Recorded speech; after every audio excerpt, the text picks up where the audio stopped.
दोस्तों, आज की मेरी कहानी है कफन। मुंशी प्रेमचंद्र की कहानी।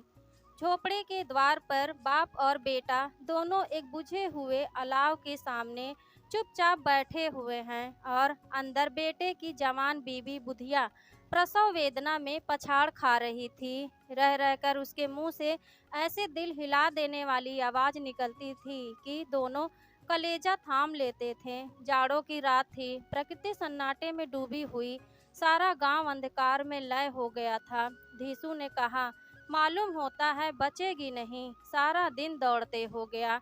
जा देख तो आ माधव। माधव चिढ़कर बोला, मरना ही है तो जल्दी मर क्यों नहीं जाती? देखकर क्या करूं? तू बड़ा बेदर्द है बे। साल भर जिसके साथ सुख चैन से रहा, उसी के साथ इतनी बेवफाई। तो मुझसे तो उसका तड़पना और हाथ पांव पटकना नहीं देखा जाता। चमारों का कुनबा था और सारे गांव में बदनाम। धीसू एक दिन काम करता तो 3 दिन आराम करता। माधव इतना कामचोर था कि आधे घंटे काम करता तो घंटे भर चीलम पीता।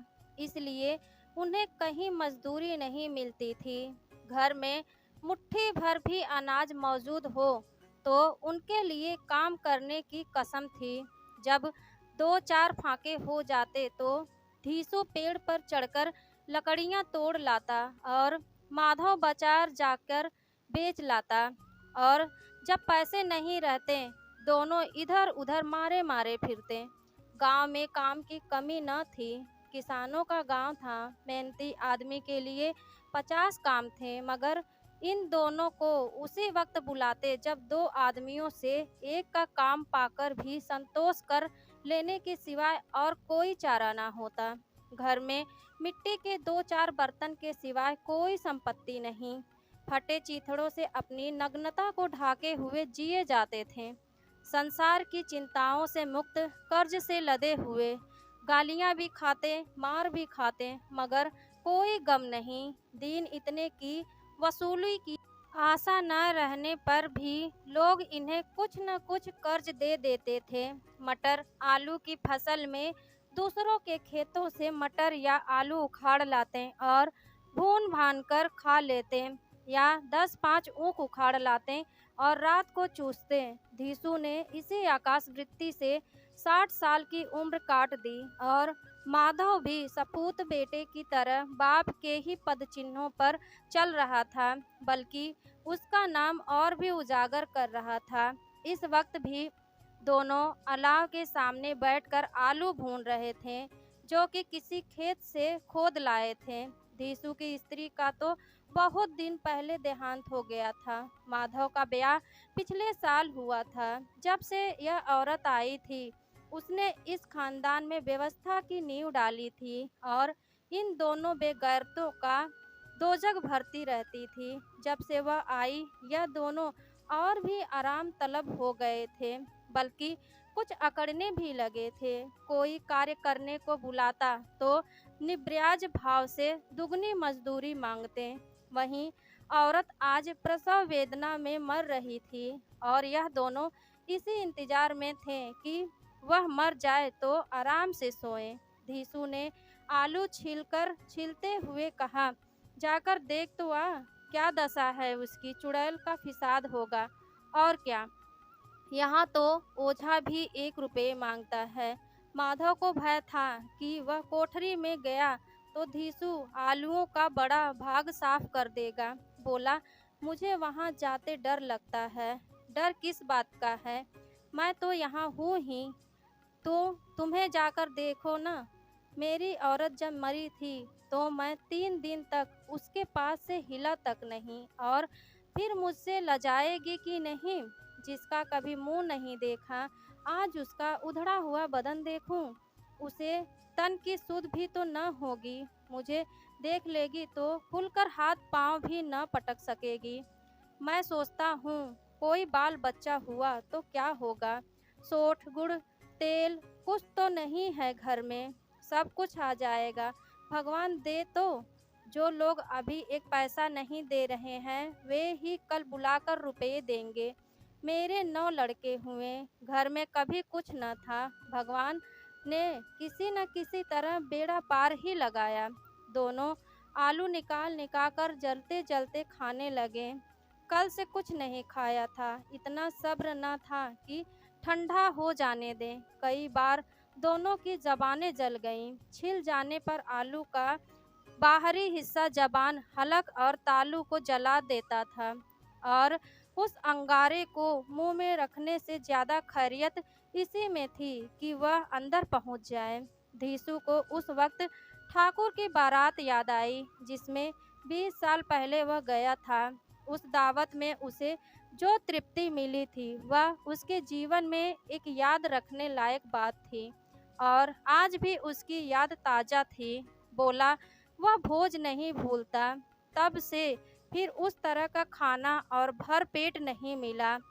लड़की वालों ने सबको भर पेट पूड़ियाँ खिलाई थीं। सबको, छोटे बड़े सबने पूड़ियाँ खाईं और असली घी की चटनी, रायता, 3 तरह के सूखे साग, एक रसेदार तरकारी, दही, चटनी, मिठाई। अब क्या बताऊं कि उस भोज में क्या स्वाद मिला। कोई रोक टोक नहीं था।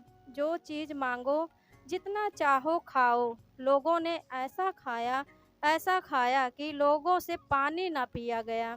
मगर परोसने वाले हैं कि गर्मा गर्म कचौड़ियाँ डाल देते थे। मना करते हैं कि नहीं चाहिए, पत्तल पर हाथ रोके हुए हैं, फिर भी वह दिए जाते हैं। और जब सबने मुंह धो लिया तो पान इलायची भी मिला, मगर मुझे पान लेने का सूद कहाँ थी। मुझे खड़ा ना हुआ जाता था। झटपट जाकर अपने कम्बल पर लेट गया। ऐसा दिल दरियाव था वह ठाकुर। माधव ने इस पदार्थ का मन ही मन मजा लेते हुए कहा, अब हमें ऐसा भोज नहीं कोई खिलाता। अब कोई क्या खिलाएगा। वह जमाना दूसरा था। अब तो सबको किफ़ायती सूझती है। शादी ब्याह में मत खर्च करो, क्रियाक्रम में मत खर्च करो। पूछो गरीबों का माल बटोर बटोर कर कहाँ रखोगे। बटोरने में तो कमी नहीं है, हाँ खर्च में किफ़ायती सूझती है। तुमने एक 20 पूरियाँ खाई होगी, 20 से ज़्यादा खाई थी। मैं 50 खा जाता, 50 से कम मैंने न खाई होगी। अच्छा पक्का था। तू तो मेरा आधा भी नहीं है। आलू खाकर दोनों ने पानी पिया और वहीं अलाव के सामने अपनी धोतियां ओढ़कर पांव पेट में डाले सो गए, जैसे 2 बड़े बड़े अजगर डेकुलियां मार पड़े हों। और बुधिया अभी तक कराह रही थी। सवेरे माधव ने कोठरी में जाकर देखा तो उसकी स्त्री ठंडी हो गई थी। उसके मुंह पर मक्खियां भिनक रही थीं। पथराई हुई आंखें ऊपर टंगी हुई थीं। सारी देह धूल से लथपथ हो रही थी। उसके पेट में बच्चा मर गया था। माधव भागा हुआ धीसू के पास आया। फिर दोनों जोर जोर से हाय हाय करने और छाती पीटने लगे। पड़ोस वालों ने यह रोना धोना सुना तो दौड़े हुए आए और पुरानी मर्यादा के अनुसार इन अभागों को समझाने लगे। मगर ज्यादा रोने पीटने का अवसर न था। कफन की और लकड़ी की फिक्र करनी थी। घर में तो पैसा इस तरह गायब था जैसे चील के घोंसले में मांस। बाप बेटे रोते हुए गांव के जमींदार के पास गए। वह इन दोनों की सूरत से नफरत करते थे। कई बार इन्हें अपने हाथों से पीट चुके थे। चोरी करने के लिए, वादे पर काम न करने आने के लिए। पूछा क्या है बे धिसुआ, रोता क्यों है। अब तो तू कहीं दिखलाई भी नहीं देता। मालूम होता है इस गांव में रहना नहीं चाहता। धीसू ने जमीन पर सिर रखकर आंखों में आंसू भरे हुए कहा, सरकार बड़ी विपत्ति में हूँ। माधव की घरवाली रात को गुजर गई। रात भर तड़पती रही सरकार। हम दोनों उसके सिरहाने बैठे रहे। दवा दारू जो कुछ हो सका सब कुछ किया। मुद्दा वह हमें दगा दे गई। अब कोई एक रोटी देने वाला भी नहीं रहा मालिक। तबाह हो गए, घर उजड़ गए। अब आपके सिवा कौन उसकी मिट्टी पार लगाएगा। हमारे हाथ में तो कुछ न था। वह सब तो दवा दारू में उठ गया सरकार।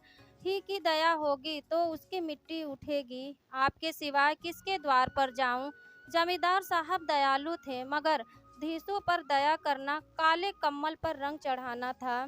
जी मैं तो आया कह दें, चल दूर हो जाए यहाँ से, यूं तो बुलाने से भी नहीं आता।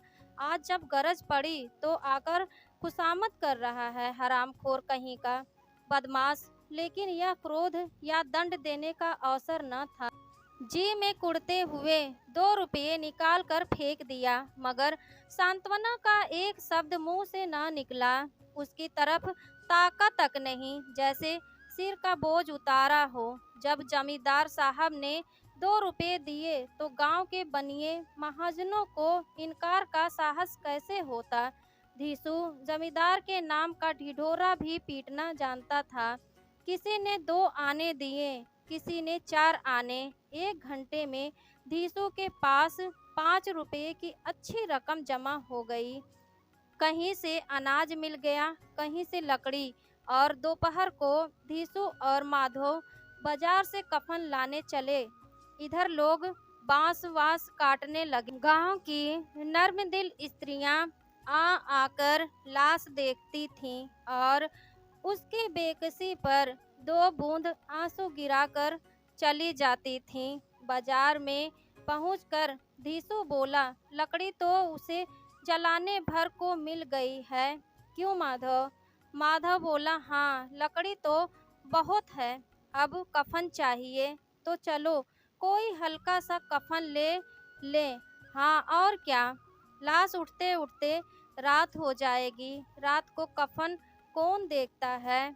कैसा बुरा रिवाज है कि जिसे जीते जी तन ढाकने को चीथड़ा भी ना मिले, उसे मरने पर नया कफन चाहिए। कफन लाश के साथ जल ही तो जाता है, और क्या रखा रहता है। यही 5 रुपये पहले मिलते तो कुछ दवा दारू कर लेते। दोनों एक दूसरे के मन की बात ताड़ रहे थे। बाजार में इधर उधर घूमते रहे, कभी इस बाजार की दुकान पर गए, कभी उसकी दुकान पर। तरह तरह के कपड़े, रेशमी और सूती देखे, मगर कुछ जचा नहीं। यहाँ तक कि शाम हो गई, तब दोनों ने जाने किस दैवीय प्रेरणा से एक मधुशाला के सामने जा पहुँचे और जैसे किसी पूर्व निश्चित व्यवस्था से अंदर चले गए। वहाँ जरा देर तक दोनों असमंजस में खड़े रहे। फिर धीसू ने गद्दे के सामने जाकर कहा, साहू जी एक बोतल हमें भी देना। उसके बाद कुछ चिकना आए, तली हुई मछली आई और दोनों बरामदे में बैठकर शांतिपूर्वक पीने लगे। कई कुंजियां ताबड़तोड़ पीने के बाद दोनों सुरूर में आ गए। धीसू बोला, कफन लगाने से क्या मिलता, आखिर जल ही तो जाता, कुछ बहू के साथ तो न जाता। माधव आसमान की तरफ देखकर बोला, मानो देवताओं को अपनी निष्पापता का साक्षी बना रहा हो। दुनिया का दस्तूर है, नहीं लोग ब्राह्मणों को हजारों रुपए क्यों दे देते हैं, कौन देखता है परलोक में मिलता है या नहीं। बड़े आदमियों के पास धन है, फूकें, हमारे पास फूकने को क्या है। लेकिन लोगों को जवाब क्या देंगे, लोग पूछेंगे नहीं कफन कहाँ है। धीसू हंसा, अबे कह देंगे कि रुपये कमर से खिसक गए, बहुत ढूंढा मिला नहीं, लोगों को विश्वास न आएगा, लेकिन फिर वही रुपये देंगे। माधव भी हंसा, इस अनपेक्षित सौभाग्य पर बोला, बड़ी अच्छी थी बेचारी, मरी तो खूब खिला पिलाकर, आधी बोतल से ज्यादा उड़ गई। धीसू ने तो 2 सेर पूड़ियाँ मंगाई, चटनी, अचार, कलेजियाँ। शराब खाने के सामने ही दुकान थी। माधव लपक कर 2 पत्तलों में सारे सामान ले आया। पूरा 1.5 रुपया खर्च हो गया, सिर्फ थोड़े से पैसे बच रहे। दोनों इस वक्त इस शांत में बैठे पूड़ियाँ खा रहे थे, जैसे जंगल में कोई शेर अपना शिकार उड़ा रहा हो। न जवाबदेही का खौफ था, न बदनामी की फिक्र। इन सब भावनाओं को उन्होंने बहुत पहले ही जीत लिया था। धीसू दार्शनिक भाव से बोला, हमारी आत्मा प्रसन्न हो गई है तो क्या उसे पुण्य न होगा। माधव ने श्रद्धा से सिर झुकाकर तस्दीक की, जरूर से जरूर होगा। भगवान तुम अंतर्यामी हो, उसे बैकुंठ ले जाना। हम दोनों हृदय से आशीर्वाद दे रहे हैं। आज जो भोजन मिला वह कभी उम्र भर न मिला था। एक क्षण के बाद माधव के मन में एक शंका जागी। बोला, क्यों दादा, हम लोग भी एक न एक दिन वहां जाएंगे ही।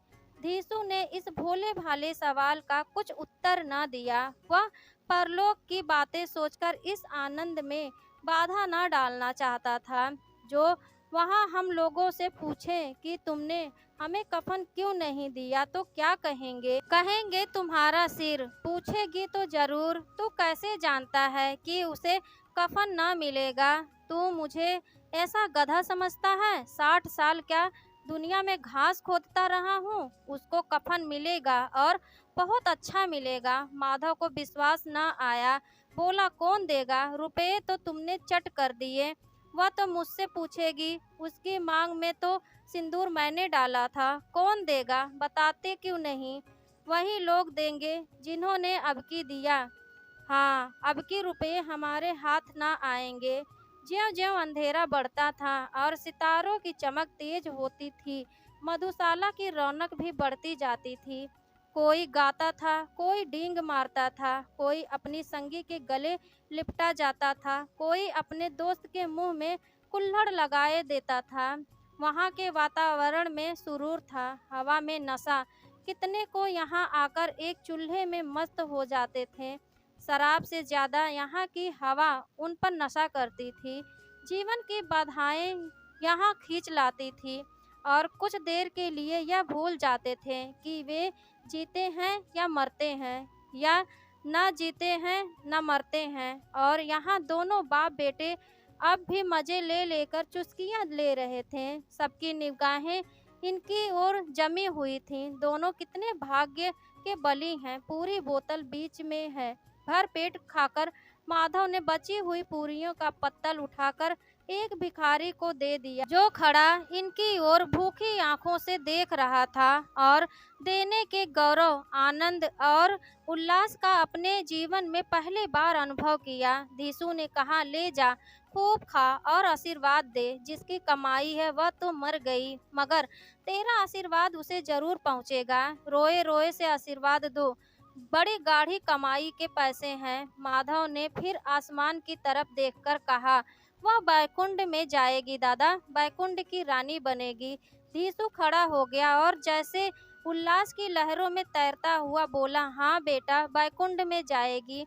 किसी को सताया नहीं, किसी को दबाया नहीं। मरते मरते हमारी जिंदगी की सबसे बड़ी लालसा पूरी कर गई। वह न बैकुंठ जाएगी तो क्या ये मोटे मोटे लोग जाएंगे, जो गरीबों को दोनों हाथों से लूटते हैं और अपने पाप को धोने के लिए गंगा में नहाते हैं और मंदिर में जल चढ़ाते हैं। श्रद्धालुता का यह रंग तुरंत ही बदल गया। अस्थिरता नशे की खासियत है।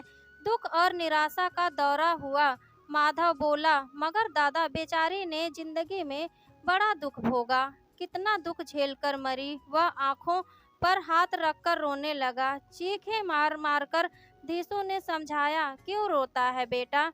खुश हो कि वह माया जाल से मुक्त हो गई, जंजाल से छूट गई। बड़ी भाग्यवान थी जो इतनी जल्दी माया मोह के बंधन तोड़ दिए। और दोनों खड़े होकर गाने लगे, ठगनी क्यों नैना ठमकावे, ठगनी पियक्कड़ियों की आंखों इनके ओर लगी हुई थीं और यह दोनों अपने दिल में ही मस्त गाए जाते थे। फिर दोनों नाचने लगे, उछलने भी लगे, कूदने भी लगे, कूदे और गिरे भी, भाव भी बताएं, अभिनय भी किया और आखिर में नशे में मदमस्त होकर वहीं गिर पड़े। सो दोस्तों, कैसी आज की कहानी लगी आप लोग ज़रूर से बताइएगा। कहानी अच्छी लगी तो प्लीज़ लाइक कर दीजिएगा। मेरे चैनल एमएल स्टोरीज़ को सब्सक्राइब कर लीजिएगा। मिलती हूँ ऐसी प्यारी सी कहानियों के साथ। तब तक के लिए bye bye and take care.